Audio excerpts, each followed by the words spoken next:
इससे पूर्व हमने पासे को हल करने के लिए 3 नियम पढ़ लिए हैं।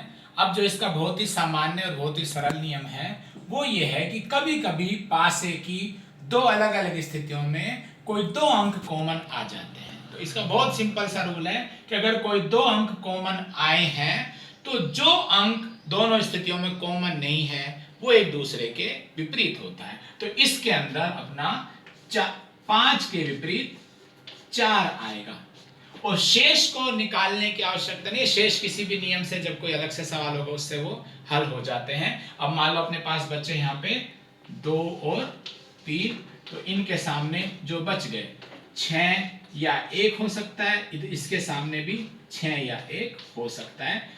आपसे प्रश्न वही किया जाएगा, जब इस तरह का सवाल जब भी आएगा तो आपसे यही पूछा जाएगा 4 के सामने क्या होगा, तो अपन 4 के सामने 5 बता देते हैं। या फिर वो पूछ लेगा 5 के सामने क्या होगा, तो हम 5 के सामने 4 बता देंगे। तो इस प्रकार से हम इस नियम की सहायता से इस सवाल को हल कर सकते हैं।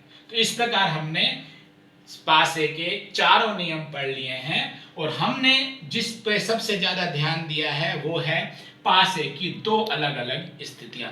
परीक्षा में 3 स्थितियां भी दी हुई होती हैं, 4 स्थितियां भी दी हुई होती हैं। हम चूंकि 2 स्थितियों से भी सवाल को हल करने में सक्षम हैं, तो जब 3 या 4 स्थितियां दी हुई होती हैं तो हम बहुत आसानी से किसी भी सवाल को हल कर सकते हैं। किन्हीं भी 2 पासों को लेकर उसमें कोई एक नियम, दूसरा नियम, तीसरा नियम या चौथा नियम हम लगा देंगे तो आसानी से अपने प्रश्न को हल कर सकते हैं।